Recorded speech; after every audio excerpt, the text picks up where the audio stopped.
Hi, my name is Joshua David Stein. I'm the host of the Fatherly Podcast, here with my co-host, Jason Gay. Hey. We're two dads with questions about what legal cannabis means for our kids, who designs awesome playgrounds, why our kids don't think we're funny. True. Do we talk to a daredevil about managing risk? Yeah. And a gardener from Brooklyn who went to fight ISIS? Yeah. And Jamie Oliver about failure? I learned a lot. Me too. So listen, and you might learn a lot too. Thanks, Dad. Yeah, no problem. Subscribe to the Fatherly Podcast on the iHeartRadio app or wherever you get your podcasts. The Mail? Well, we can also drive that car if we need to. If this one it'll make it. craps Green out will make on it. us. This is my grandma's car.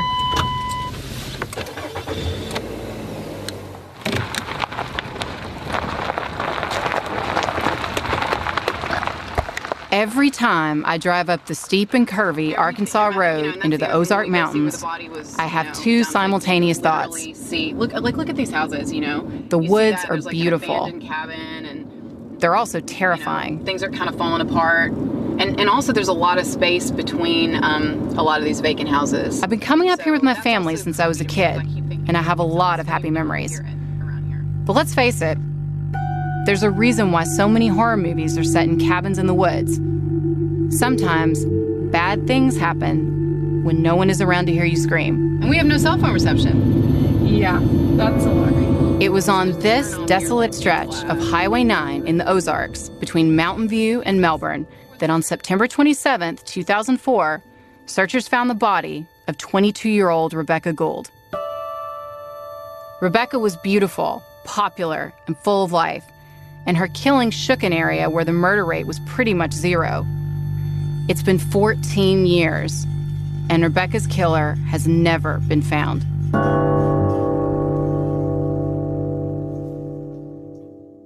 The murder has become one of the most notorious cold cases in the region. But for me, this case is personal. I have a long history with this area. My dad and my little sister Caroline still live in Mountain View. She went to high school with Rebecca's younger sister Danielle, and they are still close friends. Even after I became a writer and private investigator and moved to New York City, Rebecca's murder continued to haunt me. Every time I went home to visit my family, I would hear more rumors about the case. Occasionally, a news station would do an update on the case, illustrated with Rebecca, blonde, dazzling smile, with her white fluffy dog in her lap. But over the years, the leads were fewer and farther between. I couldn't figure it out. If everyone in town thought they knew who killed Rebecca, why hadn't her case been solved? A few months ago, I came back to the Ozarks. I wanted to catch Rebecca's killer. I was supposed to stay for 2 weeks, but I never left. And at some point, my investigation crossed over into an obsession. I'm not stopping until I get justice for Rebecca. I'm Catherine Townsend, and this is Hell and Gone.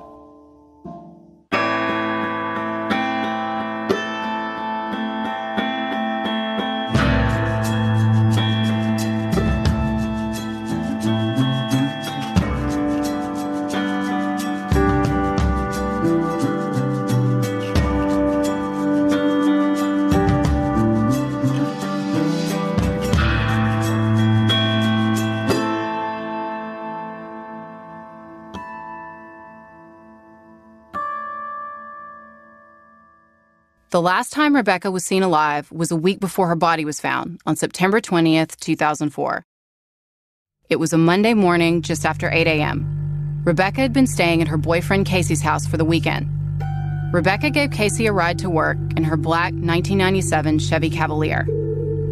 Casey was a cook at the Sonic in Melbourne. Rebecca had met him about a year earlier when she worked there as a car hop.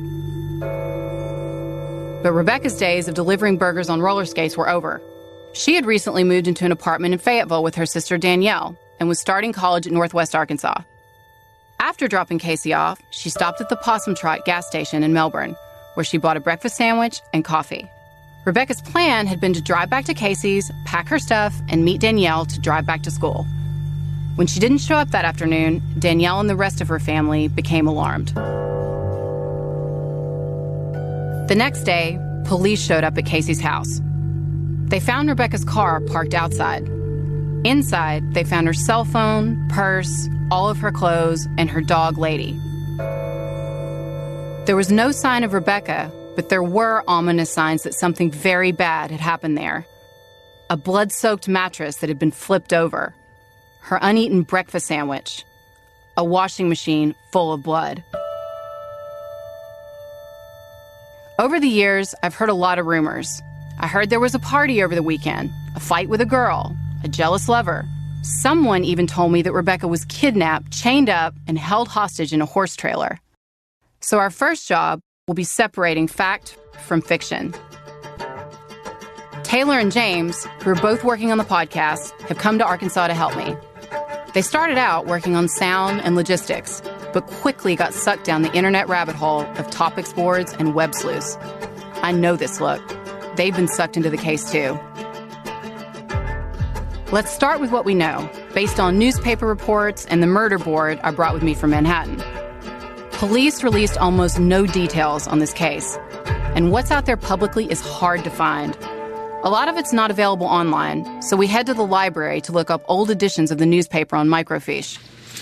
Backpacks and purses do need to be out here in lockers, though. Okay. And there are keys there for you. 2004. A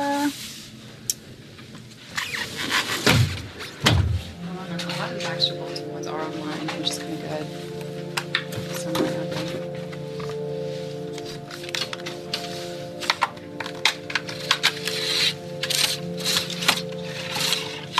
What day is that?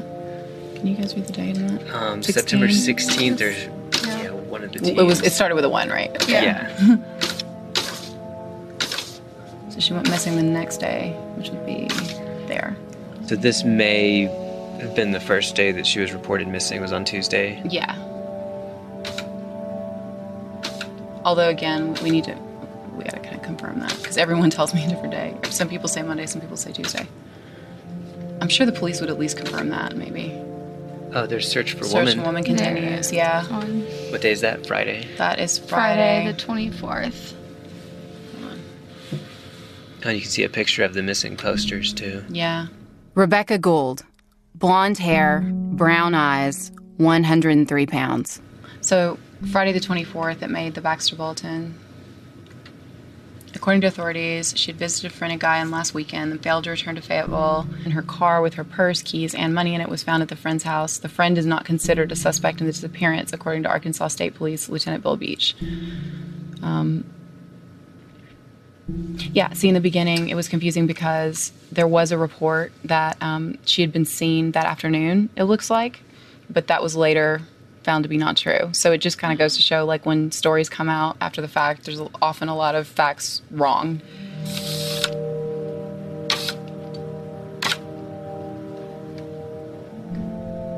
Officials suspect foul play. There it is. What day is that? Is that the weekend? Saturday and Sunday is what it said. At this point in time, there are several people of interest, but no particular suspect. So it says here, they searched the area Monday morning and found the body 35 feet down the embankment of the highway. I think the George Jarrett guy knows because he was one of the first people to see the body.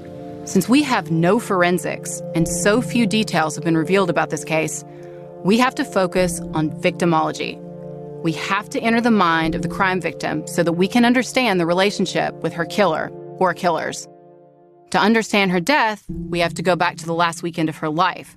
So we head to talk to the person who knew her best, her sister, Danielle. Starting route to Mountain Home.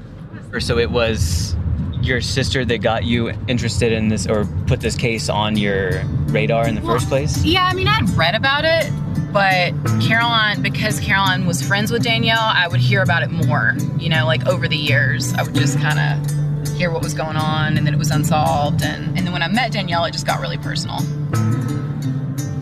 Rebecca was only a year older than Danielle. They were best friends.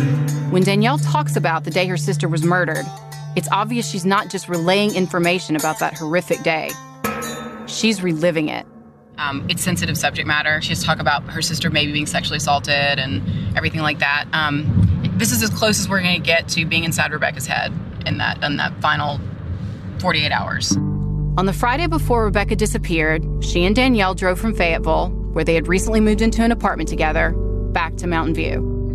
Like a lot of us at that age, Rebecca's life was in transition. Danielle is visibly emotional as she remembers the last conversation that she ever had with her sister. She remembers that Rebecca was looking forward to starting college and to the future.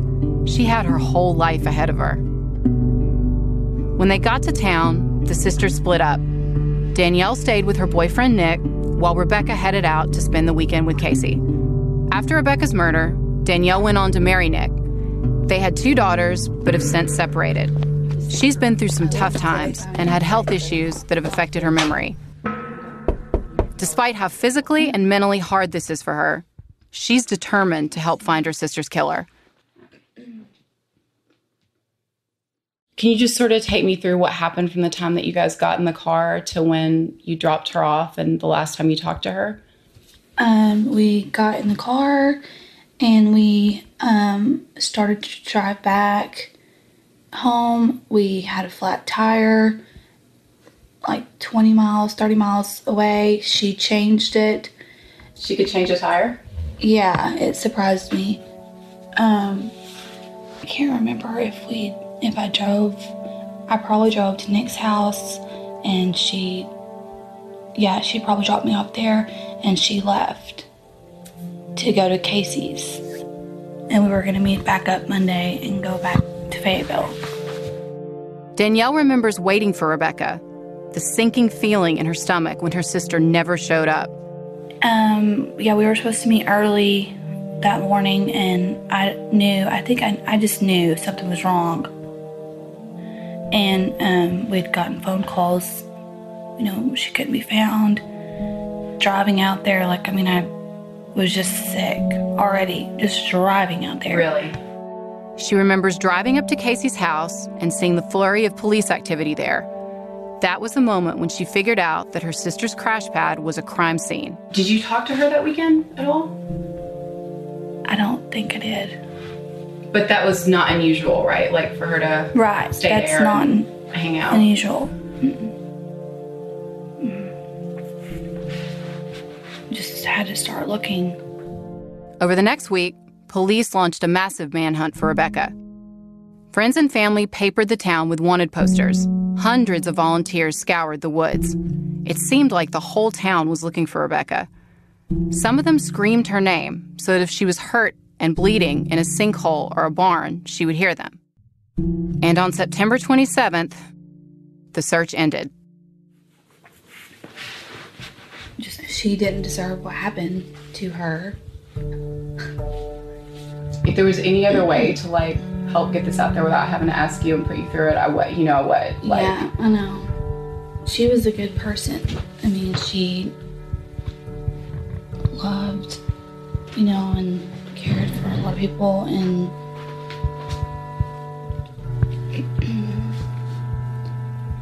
sorry. It's okay. It's my brain. I'm sorry. It's okay. I guess I know that you guys were best friends and really close, and I'm trying to understand what was going on in her life before she died. We had just moved to Fayetteville. We were living with Tiffany, my other sister, and we were in college. She was trying to make her life better as far as getting into college, moving on to Fayetteville, and becoming somebody. What's your relationship been like with the Izard County Police? I don't contact them. I don't contact anybody other than you. I want it solved, but there's just no point. What would you like to see happen? Someone actually cared and help us solve it and get the correct people that took her life.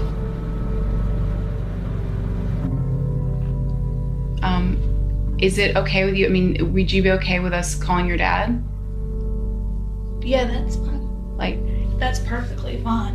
Okay. And you can do anything you want to help, get it solved, because it's not fair to no one to lose someone and then just to, not have any, closure.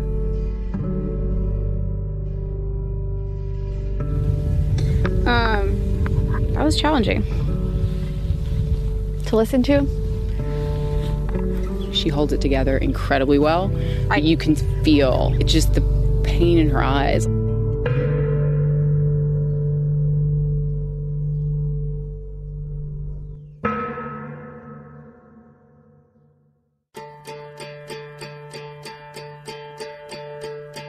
Rebecca's body was found down a steep embankment off Highway 9, 5 miles south of Melbourne, near Devil's Knob Wildlife Management Area. Even though the body was near the road and just a few miles from the Izard County Sheriff's Department, her body was hidden by a thick wall of trees. It's a day that local journalist George Jared, who covered the case extensively, will never forget.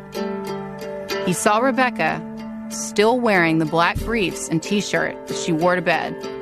George was a 24-year-old cub reporter when Rebecca was killed, and hers was the first murder case he ever covered. It's really strange to say this, but I never knew her, but she had as a profound impact on my career as anything. What happened was, actually the newspaper worked, it was a weekly newspaper. I would call all the police agencies in my coverage area. One of them was the Izard County Sheriff's Department. So I called them, it was probably a Monday or a Tuesday. She disappeared that Monday, September 20th, 2004. And so I called them, and I know I called them on Monday. I probably called them on Tuesday, but when you're dealing with small agencies like that, they don't have murders. I mean, not very rarely. So I'd call and they didn't say anything. It was, well, nothing going on here. George is right. I've covered a lot of true crime cases, and I know that police often hold back information that only the killer would know from the public. But in this case, they won't even verify basic information. Sometime Tuesday, they went to Casey McCullough's house. The story is, she went and dropped him off at work, and then she went to the Possum Trot convenience store, got a couple things, and then left, went back to his house, and then sometime during that morning, she died. And so during this process, I actually met Danielle and Shirley, her mother, and Larry. They were down at the Sheriff's Department when I went down there, and I started talking to them. Literally the next day, the Thursday, they were out around Guyan near where Casey McCullough's house is, and they were looking, searching, and I literally watched Larry taking posters of his daughter and taping them to, like those guide wires or arrows, that go around like a curve. And obviously you can't do that, number one. And number two, nobody driving at any speed would even be able to see or make out what it was. But when I saw him doing that, it just crushed me. And so I was out there searching with them, looking. The next Monday, I got to work really, really early, like 5 o'clock in the morning. I just went in. I just had this feeling I need to go back to Melbourne. And so I drove down there, went to the courthouse. Now, in the morning, a lot of, these elderly women would walk around the courthouse, and they were talking. There were several of them down there.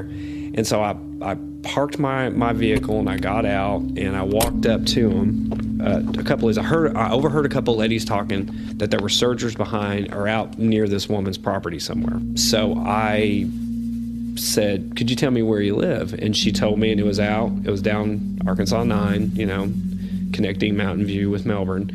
And so she said, "Oh yeah, they're out there." And she had said something about a smell. I went out there, and I saw a bunch of cars like lined up on the side of the road, and so I knew something was there. Well, I ran into a searcher that I'd met him through the searching. I'd seen him, and I said, "Hey, I heard you guys are out here looking for Rebecca out here." And he was pointing, goes, "She's right there." And I saw her. She was right off the road. She looked like she was asleep. One side of her face was, seemed okay, and then the other side was, very badly damaged and decomposing. Was she lying down or sitting up, or? She was slumped. It was like she was in some, I want to say like some there was like tree limbs. It was really grassy. It almost looked like maybe she had been tossed, like maybe she had landed on a branch or something. I mean, but when you see something like that for the first time ever in your life, you're almost like you're not there. At that moment, I was like just trying to get away. Like I literally started walking back away from it. And I had a camera with me. And I remember somebody asked me, they said, "You're not going to take a picture of that, are you?" And I said, "No." I said, "I'm going to try to forget about this. Probably spend the rest of my life trying to forget about this."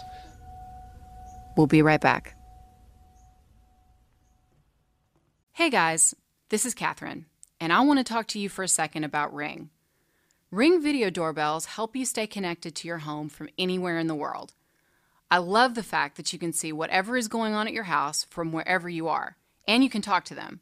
So you can tell the delivery guy to drop the package, or scream at the shady-looking guy who shows up at 3 a.m. and tell him to get off your porch.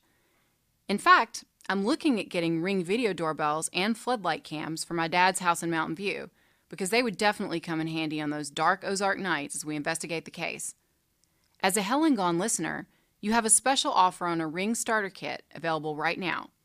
With a video doorbell and motion-activated floodlight cam, the starter kit has everything you need to start building a ring of security around your home. Just go to ring.com/HelenGone. That's ring.com/HelenGone.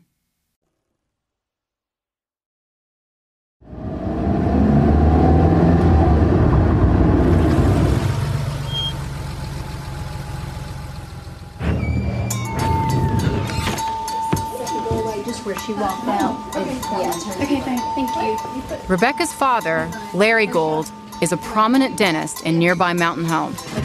We meet with Larry in the back room of his dental office, a converted house right in the middle of town. Hey, how are you? Good, this is Taylor. Taylor, hi. So nice to meet you. Nice to meet you too. Taylor was so into the case. She drove from Atlanta. How long have you been here? So I've been here almost a week on Saturday. As we talk to him, his dental hygienists work around us. He has the same tan skin and dazzling smile as his daughters. Larry went to USC before marrying Rebecca's mom, Shirley, and moving here, and his accent is still more Southern California than Northern Arkansas. People in this neck of the woods fall into one of two categories. You're either from around here or you're from off. So even though Larry has lived in the area for over 4 decades, run a business, and raised a family, to many locals, he still falls into the latter category. Rebecca had a hard life. I attempted to get custody of Rebecca and her sisters and was pretty much raised by her mother in different areas of Arkansas. They eventually settled in the Mountain View area. And then as Rebecca grew a little bit older,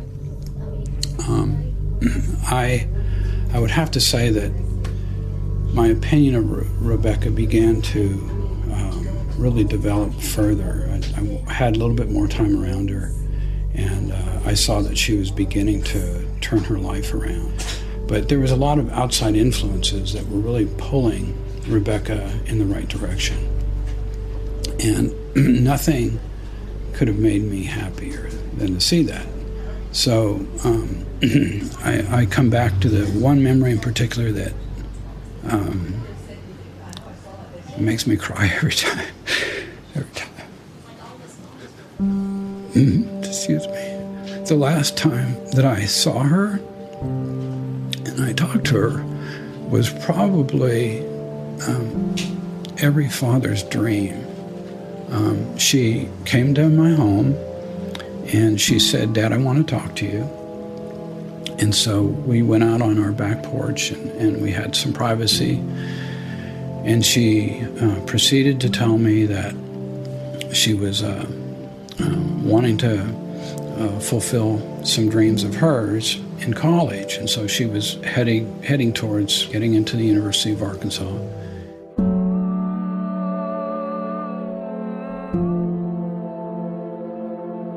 So she was at that point in my life, in our relationship, doing absolutely everything right. She had dreams, she had hopes, she had ambition. But the one thing that she said to me that will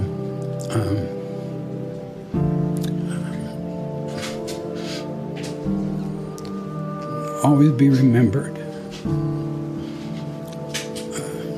I don't know if I can get this out. No, I mean, I'll take it, but as I said, it was really every father's dream to hear from your child. But she said to me that, Dad, I've watched you in life, and you've always done well, and I want to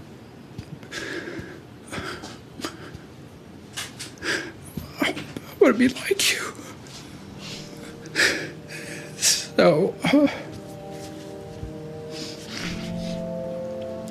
So that's my last memory of our time together.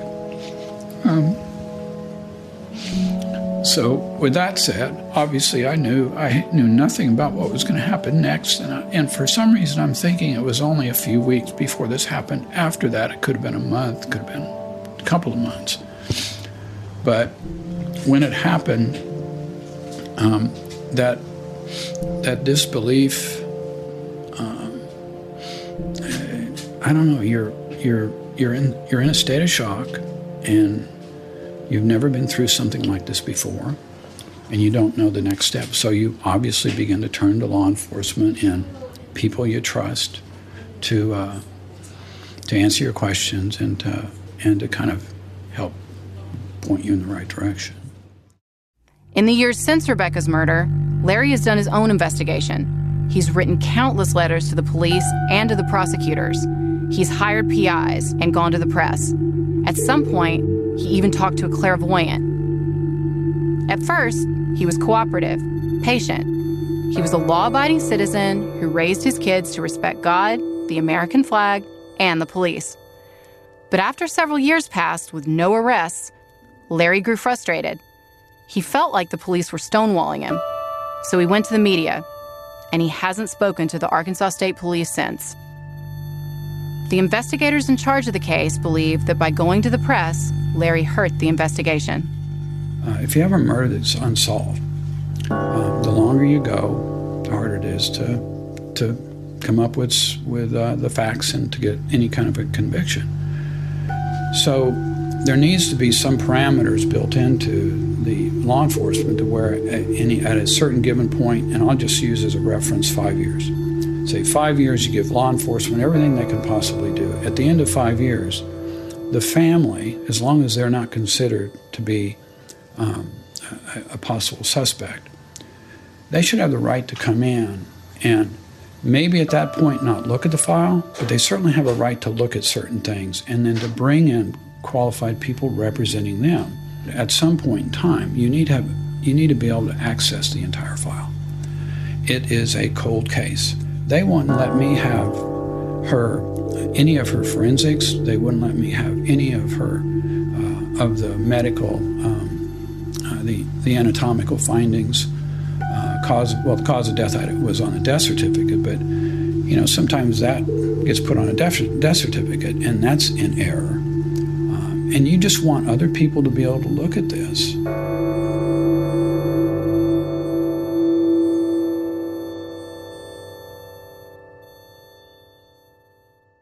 According to Rebecca's autopsy report, the cause of death was blunt force trauma to the head, probably with just 1 or 2 blows. Nobody's been able to confirm this for me yet, but I've heard over the years that the murder weapon may have been a piano leg. Was this, as some people have speculated, a pre-planned crime? Or did her killer hit her as hard as they could and then panic when she started bleeding? By the time Rebecca's body was found, it had been out in the elements for a week. Her body was badly decomposed, which makes determining an exact time of death difficult. And though media reports state that Rebecca dropped Casey off at work on Monday morning, there's another rumor going around that she was actually killed over the weekend. Rebecca's car had dark tinted windows. Is it possible that someone else was driving her car that morning? To understand Rebecca's death, we need to take the same ride she took on the last day she was alive. We head to the Possum Trot, the local gas station. Back in the day, Rebecca was a regular. These days, it's pretty deserted. It is super hot out there. Yeah, it feels like a sauna. I head in. Behind the counter, there's a black and white TV playing an old Western. And watching it, and me, is an old man, the cashier. He knows who I am and talks to me about the case. Oh, that's a... Were you in here last time I was in here? I can't remember. I've been working on this Rebecca Gould cold case. So I've come by a few times. I couldn't remember if you were in here before. I've seen you, how are you doing with that? You know, we've actually made a lot of progress. We got a bunch of tips and it's been going pretty well. Thank you. I know I wish I had better air conditioning. What? I know I wish my car had better air conditioning. All right, see you later. Bye-bye.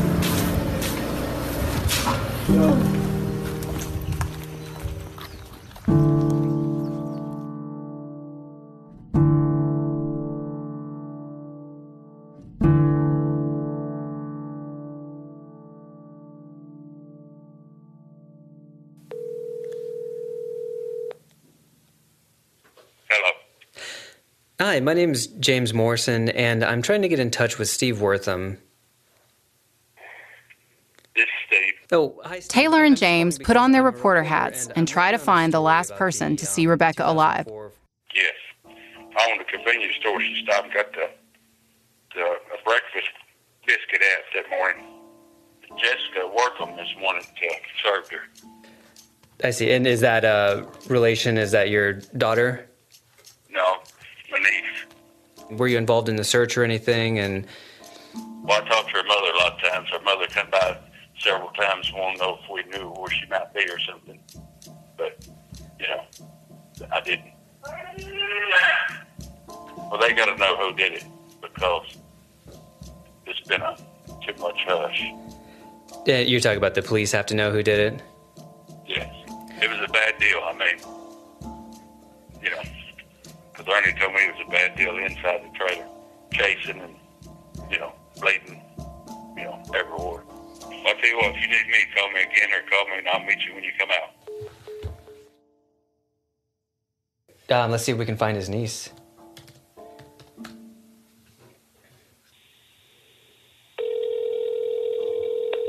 Hello. Hi, my name's James Morrison, and I'm trying to get in touch with Jessica Schrabel. She doesn't live here. She lives at another location. I don't know how you would get her phone number. Yeah, I'm sorry. I was just talking with her uncle, Steve. Yeah, and he'd given me this number. He must have given me the wrong one. Yeah, I don't know. I don't know how you get a hold of her. I don't know what her phone number is. All right, well, thank you. I found her by looking up Schrabel as a friend of Casey's, and then from her sister, there's a Schrabel. I clicked on her and then found Jessica Schrabel through her. But also... I got it. Oh, and then also, where's she work? I can give them a call.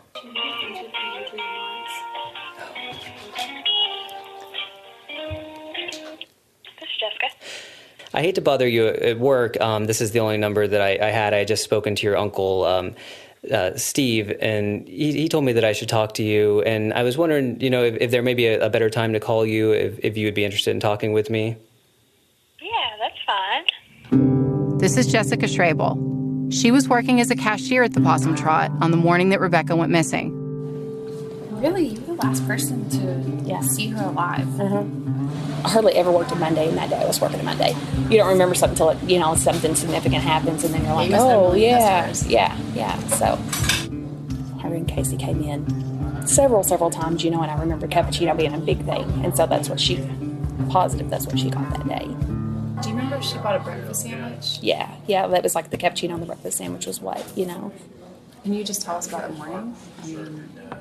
Sure. Okay, so I was at work at Possum Trot at the Quick Stop, and she actually came in. I cannot remember what time it was. I'm going to say, it wasn't busy, so I'm going to say probably after people had went to work, 8:30 to 10 o'clock that morning, and came in.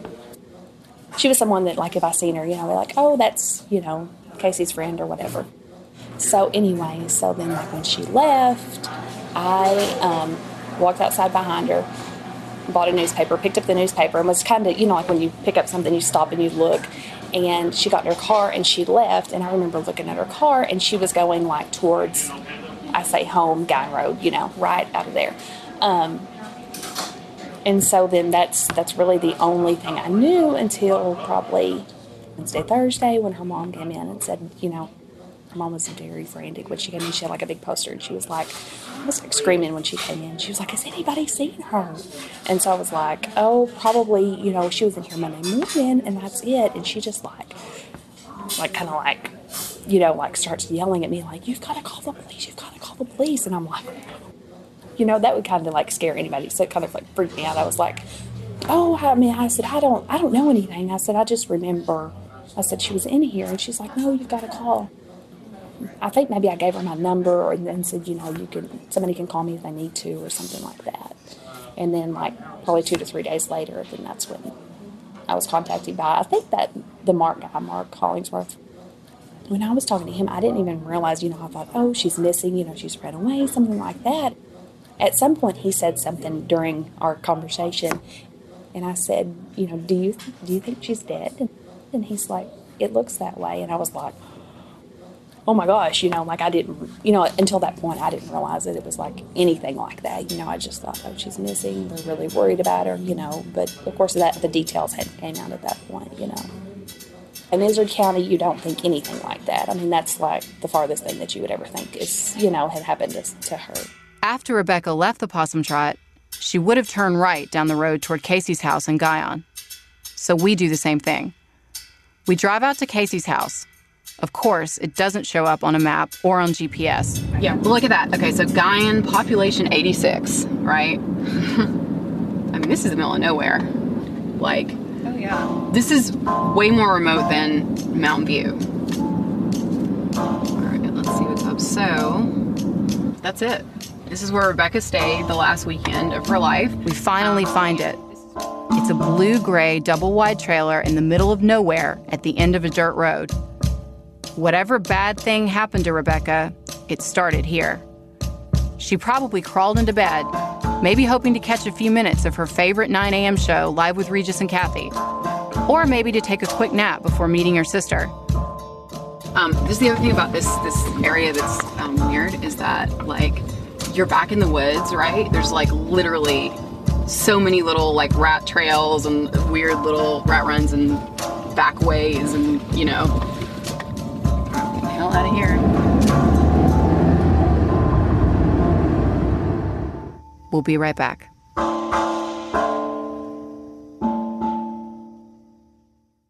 Hey guys, this is Catherine, and I want to talk to you for a second about Ring. Ring video doorbells help you stay connected to your home from anywhere in the world. I love the fact that you can see whatever is going on at your house from wherever you are, and you can talk to them.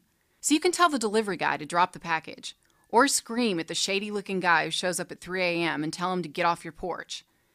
In fact, I'm looking at getting Ring video doorbells and floodlight cams for my dad's house in Mountain View, because they would definitely come in handy on those dark Ozark nights as we investigate the case. As a Hell and Gone listener, you have a special offer on a Ring starter kit available right now. With a video doorbell and motion-activated floodlight cam, the starter kit has everything you need to start building a ring of security around your home. Just go to ring.com/hellandgone.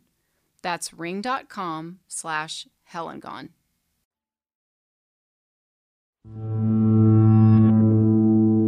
Let's start with the obvious. True crime fans know the police usually look hard at the boyfriend, but Casey was publicly cleared very early in the investigation. According to the Arkansas State Police, he was at work all day on Monday and out that night with multiple witnesses. Since he thought Rebecca had left for school, he stayed overnight with a group of friends and did not return to the house until the police called him at work on Tuesday. Casey had an airtight alibi. So who else could have known that Rebecca would be out here in the middle of nowhere alone? Another thing that bugs me about this case is that Monday morning is a weird time for a murder. I've tried reaching out to the police before, but I've had very little luck. But now that we're here doing the podcast, I want to let law enforcement know that we're here to help, and we'll share any information that we're given. Wait, so who was the lead investigator on the case? There was Mark and then Dennis. So Dennis is in charge of the investigation. Mark is the head of the Arkansas State Police Division, so he has to give permission for any, official interviews or anything like that. And I talked to Mark before. Mark was the original detective on the case. Mark is the one who told me a few years ago when I first talked to him and ambushed him in his office, that he thought that we were going to have to, he thought they were going to have to think outside the box, get some outside help on the case. Then it got assigned to Dennis because Mark got a promotion, right? So he's in charge of the whole thing. Rebecca's case involved law enforcement from several different jurisdictions. The Izard County Sheriff's Department responded to the initial crime scene, but the sheriff very quickly handed the case over to the Arkansas State Police. A few months later, the case was given to Dennis Simons of the Arkansas State Police. It's been Dennis's case ever since. His satellite office is a room at the back of the Stone County Sheriff's Department, a few blocks past the town square. I leave James and Taylor in the car and head in alone. I hope Catherine gets some good stuff from Dennis Simons and we get on his good side for sure. Yeah, because if he can help us out, then we can help him out. I mean, we have the same goals, so it seems like it would be advantageous for him to help us out. Yeah, no, because I think now it's just going to be playing the waiting game for a while. But I guess the longer we wait, the better. Yeah, exactly, because that means he's talking to her and hasn't slammed the door in her face. I'm pretty nervous going in to meet Dennis because I've heard that he's a former military drill sergeant who does things by the book. Normally, you'd wait to be called into an officer's office, but since there's no receptionist, I decide to take a shot. I summon every ounce of what I hope looks like sweet Southern charm, walk straight in, and sit down. Oh, there she is coming out. Uh-oh, her face. Oh, she's smiling, it looks like. I don't know. Shoot, it's hard to tell. Let's see what she says. Oh, that was interesting. So that's about 20 minutes, actually. All right, so he's clearly he's got, I could see the case files with Rebecca's picture on them, taking up several shelves up there. In his office, he's clearly very passionate about the case. He really wants to solve it.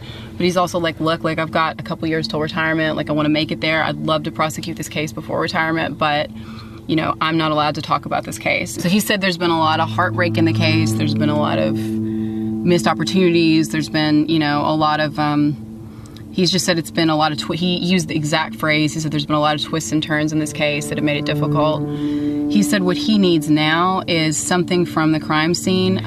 One of them is the murder weapon. He confirmed that, but he said that's already been out in the media. He said he does not want to say what the other items are because he's I'll get fired. Did he say anything about Casey? I asked him about that, and he said he's absolutely certain that Casey was at work at the time. Oh, he also said that there have been a lot of people who have come in and given statements, but he said they're all meth heads, druggies, unreliable witnesses. He said it's going to be a very hard case to prosecute based on what those people said. But I don't, look, is he right? I don't know, but it's very helpful to know that that is what the cops think.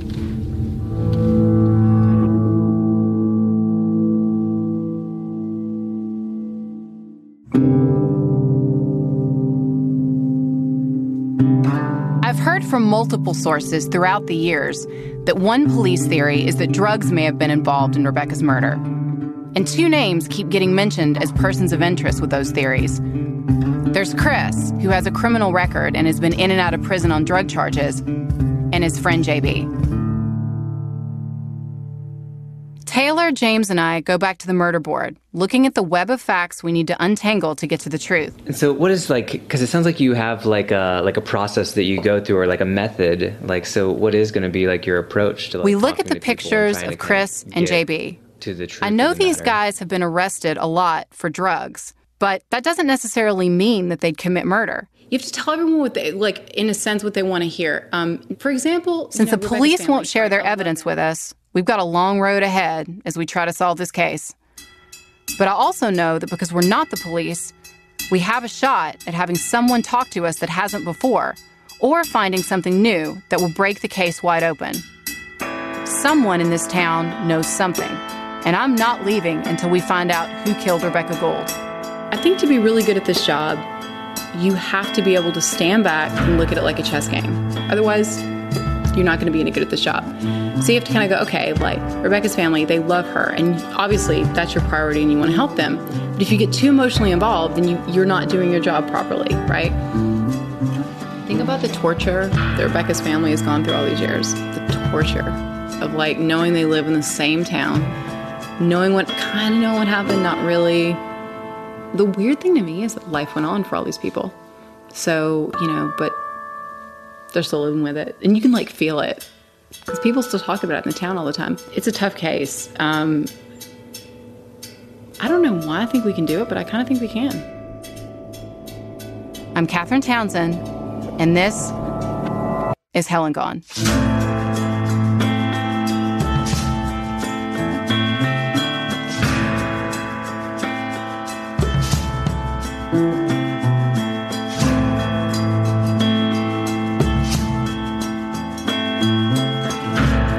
Helen Gone is a joint production between How Stuff Works and School of Humans. It is written and recorded by me, Catherine Townsend. Taylor Church is our producer and story editor. Audio editing and design by Jonathan Sleep. Mix engineer, Glenn Matullo. Audio mixing and love by Tune Welders. Executive producers Brandon Barr and Elsie Crowley for School of Humans, and Connell Byrne and Chuck Bryant for How Stuff Works. Our field producer is James Morrison. Our researcher is Sandy Klosterman. Theme and original score by Ben Soli. Available wherever you get your music. To dig into the investigation, please visit HelenGonePodcast.com or follow us on social media.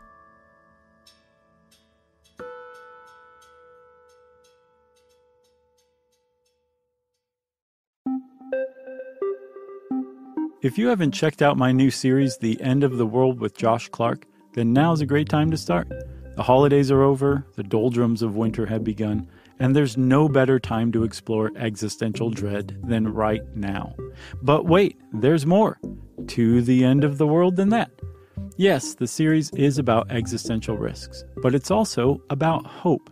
The threats that are coming our way that could wipe humans right out of existence could also be just the thing that makes us band together in a way that humanity never has before. In The End of the World, I take you on a journey across time and space. From the moment an asteroid collided with Earth and set off a chain of events that wiped out the dinosaurs, to the post-biological future where we live in a digital format, if we don't already. We'll explore big questions, like whether we're alone in the universe, and exactly how artificial intelligence could take control of our world from us. It also has a beautiful score and cinematic sound design, so it's an adventure for your mind, which is just the thing to snap you out of the winter blahs. All 10 episodes of The End of the World with Josh Clark are available for you to binge now on Apple Podcasts, the iHeartRadio app, or wherever you get podcasts.